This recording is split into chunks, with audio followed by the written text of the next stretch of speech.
Insurance policies तो आपका परिवार का फाइनेंशियल इंटरेस्ट को सेफगार्ड कर दिया जाते हैं। अगर इन्वेस्टर होल लाइफ इंश्योरेंस खरीद कर दिया जाते तो उसके पूरे जीवन तक भी यह इंश्योरेंस पॉलिसी तो उसको लाइफ कवर तो दे दिया जाते हैं।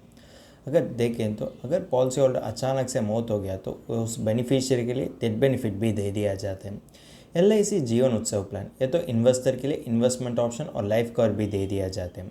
आज यह वीडियो में LIC जीवन उत्सव पॉलिसी तो वो देने वाले रिटर्न्स के बारे में हम एवेल्युएट करते हैं और देखते हैं कि LIC जीवन उत्सव प्लान आपका इन्वेस्टमेंट पोर्टफोलियो में एक अच्छा इन्वेस्टमेंट ऑप्शन हो सकेंगे या नहीं। इसके बारे में हम डिटेल एनालिसिस करते हैं। चलो वीडियो शुरू करते हैं। हेलो दोस्तों, welcome to holistic investment .in YouTube channel.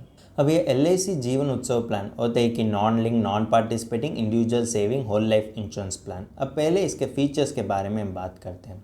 इसमें देखें तो लिमिटेड प्रीमियम पेमेंट ऑप्शन ही होते हैं और उसके साथ होल लाइफ इंश्योरेंस तो दे दिया जाता है। इसमें दो ऑप्शन होते हैं इन्वेस्टर के लिए। ऑप्शन 1 होते हैं कि रेगुलर इनकम बेनिफिट और ऑप्शन 2 होते हैं कि फ्लेक्सी इनकम बेनिफिट।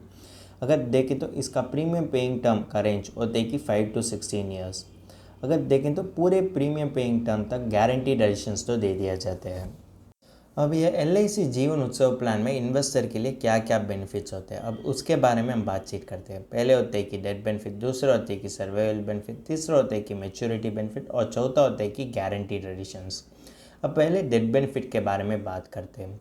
इसमें नॉमिनी के लिए सम एश्योर्ड ऑन डेथ के साथ अक्रूड गारंटीड एडिशंस भी दे दिया जाते हैं। इसमें सम एश्योर्ड ऑन डेथ होते हैं कि हायर ऑफ द फॉलोइंग हो सकते हैं कि बेसिक सम एश्योर्ड और कि 7 times of the analyse premium और कि 105% of the total premium paid. दूसरा होता है कि सर्वाइवल बेनिफिट। अगर जो इन्वेस्टर रेगुलर इनकम बेनिफिट चुन कर दिया जाते तो उस इन्वेस्टर के लिए हर पॉलिसी शुरुआत में 10% of the basic sum assured तो सर्वाइवल बेनिफिट के नाम पर जोड़ कर दिया जाते हैं। अगर इन्वेस्टर फ्लेक्सी इनकम बेनिफिट चुन कर दिया जाते तो वो इन्वेस्टर के लिए भी वो तो इसी तरीके से सर्वाइवल बेनिफिट तो दे दिया जाते हैं। लेकिन इसमें इन्वेस्टर के लिए एक चॉइस होते हैं, अगर वो चाहते तो वो सर्वाइवल बेनिफिट को डिफ़र भी कर सकेंगे। तीसरा होता है कि मैच्योरिटी बेनिफिट। यह प्लान में कोई भी मैच्योरिटी बेनिफिट नहीं है। चौथा होता है कि गारंटीड एडिशंस। यह प्लान में देखें तो हर 1000 बेसिक सम एश्योर्ड के लिए ₹40 तो प्रीमियम पेइंग टर्म खत्म होने तक हर पॉलिसी अंतिम में इन्वेस्टर इन्वेस्टमेंट के साथ जोड़ कर दिया जाते हैं। बेनिफिट्स के साथ हम नेक्स्ट देखें कि LIC जीवन उत्सव प्लान में इन्वेस्टर के लिए क्या एडवांटेजेस होते हैं। इसमें राइडर्स होने के कारण वो तो उसका कवरेज को एनहांस कर सकेंगे। इसमें डेथ बेनिफिट अगर वो चाहते हैं तो लमसम अमाउंट के बावजूद वो तो इंस्टॉलमेंट्स में भी ले सकते हैं। इसमें लोन फैसिलिटी होने के कारण इसके वजह से आपको लिक्विडिटी नीड्स टैकल करने में मदद कर सकेंगे। और इसमें आपके लिए एक ऑप्शन होता है कि attractive high sum assured rebate लेने के लिए, और इसमें होने वाले सभी बेनिफिट्स तो गारंटीड होते हैं। जब आप एडवांटेजेस ऑफ अ प्लान के बारे में बातचीत कर दिया जाते तो आपको डिसएडवांटेजेस के बारे में भी जानकारी होने की ज़रूरी पड़ती है। इसमें देने वाले सर्वाइवल बेनिफिट तो गारंटीड होते हैं, लेकिन आपका पूरे जीवन तक ये तो फिक्स्ड होने के कारण आपको राइजिंग इन्फ्लेशन के साथ आपको फाइनेंशियल गोल्स अचीव करने में ये प्लान तो उतना बेनिफिशियल नहीं होते हैं। अगर देखें तो राइजिंग इन्फ्लेशन तो एक इम्पॉर्टेंट चीज़ बनती है। अगर आप तो इसी तरह इन्वेस्टमेंट प्रोडक्ट चुनना चाहिए जिसके वजह से आप तो राइजिंग इन्फ्लेशन को टैकल करते हुए आपको फाइनेंशियल गोल्स अचीव करने में भी वो प्रोडक्ट तो मदद करना चाहिए।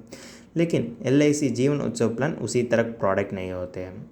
इसमें मैच्योरिटी बेनिफिट भी नहीं है। अगर देखें तो मार्केट में होने वाले अदर इन्वेस्टमेंट पॉलिसी में मैच्योरिटी बेनिफिट यही कारण के लिए दे दिया जाता है कि उसको फाइनेंशियल गोल्स अचीव करने में मैच्योरिटी बेनिफिट तो मदद कर सकेंगे। लेकिन यह LIC जीवन उत्सव प्लान में मैच्योरिटी बेनिफिट भी नहीं होने के कारण ये तो इन्वेस्टर के लिए लीस्ट अट्रैक्टिव प्लान होते हैं। अगर इन्वेस्टर इसी तरह प्लान में इन्वेस्ट कर दिया जाते तो उसको फाइनेंशियल गोल्स अचीव करने में ज़्यादा मुश्किल और कठिन लगती है। इसमें गारंटीड एडिशंस भी डेथ बेनिफिट के साथ ही दे दिया जाते हैं और सर्वाइवल बेनिफिट के साथ नहीं होते हैं। अगर आप देखें तो डेथ बेनिफिट के साथ अगर इन्वेस्टर के लिए गारंटीड एडिशंस मिलते हैं तो उसके लिए क्या फ़ायदा होता है। इन्वेस्टर और की पॉलिसी होल्डर इसी कारण के लिए इन्वेस्टमेंट प्रोडक्ट में इन्वेस्ट कर दिया जाता है कि उसके जीवन में वो तो सभी एस्पिरेशंस फुलफिल करने में वो इन्वेस्टमेंट प्रोडक्ट तो मदद करना चाहिए।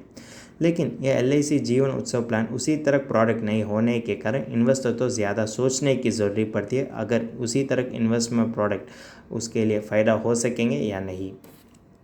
लाइफ कवर और कि पूरे जीवन तक होने वाले सर्वाइवल बेनिफिट ही LIC जीवन उत्सव प्लान का स्पेशलिटी होते हैं। लेकिन आज यह वीडियो में हम देखें कि LIC जीवन उत्सव प्लान देने वाले रिटर्न्स वजह से आप तो फाइनेंशियल गोल्स अचीव कर सकेंगे या नहीं। इसी कारण के लिए हम तो पोर्टल को रेफरेंस लेते हुए LIC जीवन उत्सव प्लान का IRR एनालिसिस तो कर दिया जाते हैं। यह IRR एनालिसिस तो आपको अच्छा इन्वेस्टमेंट डिसीजन लेने में मदद कर सकेंगे। इसमें एक आदमी होते हैं कि 35 ईयर्स ओल्ड और उन्होंने LIC जीवन उत्सव प्लान को खरीद कर दिया जाते हैं और उसका सम एश्योर्ड होते हैं कि ₹10 लाख और उसका प्रीमियम पेइंग टर्म होते हैं कि 15 ईयर्स और पॉलिसी टर्म होते हैं कि 65 ईयर्स। इसका एनुअलाइज प्रीमियम होते हैं कि 64,500। ये तो होल लाइफ पॉलिसी होते हैं। इसी कारण के लिए हम इन्वेस्टर का लाइफ एक्सपेक्टेंसी एक्सपेक्ट करते हैं कि 85 ईयर्स।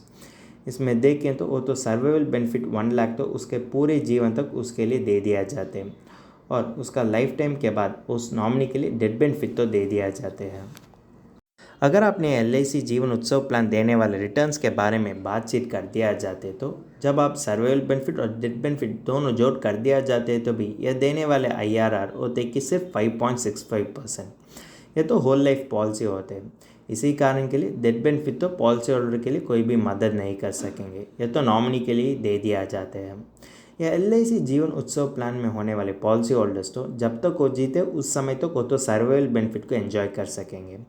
यह तो एक लॉन्ग टर्म पॉलिसी होते हैं। इसी कारण के लिए तो इन्फ्लेशन से भी ज़्यादा अच्छा रिटर्न इन्वेस्टर के लिए कमाना चाहिए। लेकिन यह देने वाले IRR तो इन्फ्लेशन से भी कम होने के कारण इन्वेस्टर के लिए long term financial goals achieve करने में एक आइडियल प्रोडक्ट नहीं होते हैं। अगर आप सर्वाइवल बेनिफिट के बारे में बात कर दिया जाते तो भी सर्वाइवल बेनिफिट में स्टेप अप इनकम ऑप्शन नहीं होने के कारण इन्वेस्टर के लिए राइजिंग इन्फ्लेशन टैकल करने में यह प्रोडक्ट तो कोई भी मदद नहीं कर सकेंगे। अगर इन्वेस्टर इसी तरह इन्वेस्टमेंट प्रोडक्ट में इन्वेस्ट कर दिया जाते तो उसको फाइनेंशियल गोल्स अचीव करने में ज़्यादा मुश्किल पड़ सकेंगे। इन्वेस्टर तो उसका फाइनेंशियल गोल्स और उसका रिस्क अपडेट पर ध्यान रखकर ही उसका इन्वेस्टमेंट प्रोडक्ट को चुनना चाहिए। अब ये LIC जीवन उत्सव प्लान के साथ हम अदर इन्वेस्टमेंट ऑप्शंस को भी कंपेयर करते हैं। रेगुलर इनकम तो इन्वेस्टर के लिए उतना फ़ायदा नहीं दे सकेंगे जब तक वो इन्फ्लेशन एडजस्टेड नहीं होते हैं। अगर investor inflation adjusted regular cash flow कमाना है तो वो तो बेटर यील्डिंग इंस्ट्रूमेंट्स में इन्वेस्ट कर सकेंगे, जिसके वजह से वो तो रिक्वायर्ड कॉर्पस बना कर सकेंगे। अब हम देखते हैं कि अगर एक investor LIC Jeevan Utsav plan में डालने वाले प्रीमियम अगर वो तो बेटर यील्डिंग इंस्ट्रूमेंट्स में इन्वेस्ट कर दिया जाते तो उसके लिए क्या रिटर्न्स होते हैं उसके बारे में हम एनालाइज करते हैं। अब ये LIC जीवन उत्सव प्लान के साथ एक term insurance along with PPF और ELSS को कंपेयर करते हैं। अगर देखें तो इसमें एक इन्वेस्ट होता है एक pure term policy for sum assured 10 lakh के लिए लेते हैं और उसके लिए वो करने वाले खर्च होते हैं कि 15,600। उसका पॉलिसी टर्म होते कि 35 ईयर्स और प्रीमियम पेइंग टर्म होते कि 10 ईयर्स। अर्लियर रजिस्ट्रेशन में देखें तो प्रीमियम पेइंग टर्म होते कि 15 ईयर्स, इसलिए इनिशियल 10 ईयर्स के लिए वो तो उसी तरह इन्वेस्टमेंट कर सकेंगे और बाकी 5 ईयर्स के लिए उसके लिए पूरे फंड अवेलेबल होते हैं इन्वेस्टमेंट के लिए उपलब्ध करने में। यह फ्लेक्सिबिलिटी तो यह term insurance along with PPF और ELSS तो इन्वेस्टर के लिए दे सकते हैं। अगर इन्वेस्टर उसका रिस्क अपडेट और फाइनेंशियल गोल्स पर ध्यान रखकर इक्विटी और डेब्ट इंस्ट्रूमेंट्स में इन्वेस्ट कर सकेंगे, जिसके वजह से उसके लिए रिक्वायर्ड कॉर्पस मिलते हैं।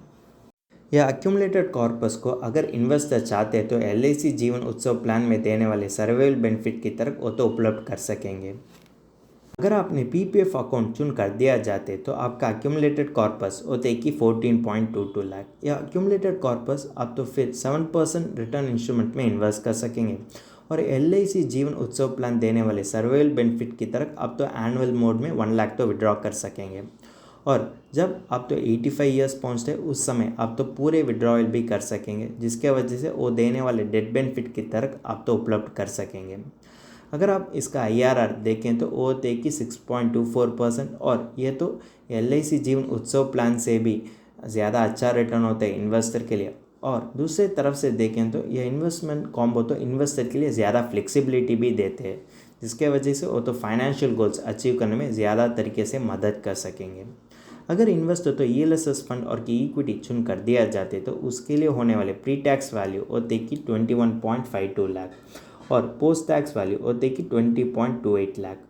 अगर देखें तो ये तो भी इन्वेस्टर तो फिर 7% रिटर्न इंस्ट्रूमेंट में इन्वेस्ट कर सकेंगे और LIC जीवन उत्सव प्लान देने वाले सर्वाइवल बेनिफिट की तरफ वो तो 1 लाख एनुअली विड्रॉ कर सकेंगे। जब इन्वेस्टर 85 ईयर्स पहुँचते उस समय वो तो डेथ बेनिफिट की तरह पूरे विड्रॉयल कर सकेंगे। अगर आपने इसका IRR देखे तो वो देखिए 7.53%। यह 7.53% तो इन्फ्लेशन बीटिंग रिटर्न्स होते हैं और उसको फाइनेंशियल गोल्स अचीव करने में ज़्यादा मदद कर सकेंगे।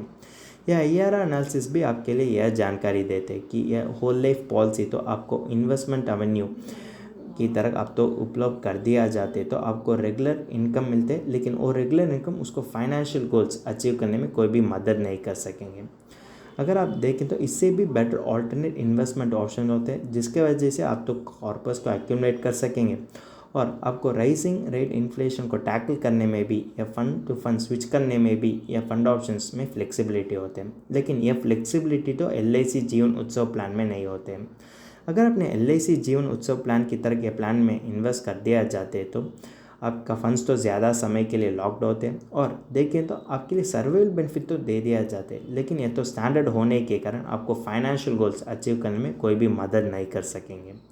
आपको ज़्यादा कठिन समय होते हैं अगर आप इसी तरह इन्वेस्टमेंट प्रोडक्ट आपका इन्वेस्टमेंट एवेन्यू की तरह चुन कर दिया जाते हैं। तो हमने अब तक के LIC जीवन उत्सव प्लान के बारे में सभी विषय तो बातचीत कर दिया जाते हैं। अब समय आ गया कि इसका फाइनल वर्डिक्ट देखने के लिए। अब ये LIC जीवन उत्सव प्लान में पॉलिसी होल्डर के लिए लाइफ कवर के साथ साथ उसके पूरे जीवन तक सर्वाइवल बेनिफिट तो दे दिया जाते हैं। इसमें होने वाले डेथ बेनिफिट तो नॉमिनी के लिए एक लेगेसी की तरह होते हैं। इसमें एक पोर्शन ऑफ द प्रीमियम तो आपको कॉर्पस एक्यूमुलेट करने में उपलब्ध कर दिया जाते हैं। अगर देखें तो वो उसका रिटर्न से आपके लिए पूरे जीवन तक सर्वाइवल बेनिफिट के नाम पर दे दिया जाते हैं।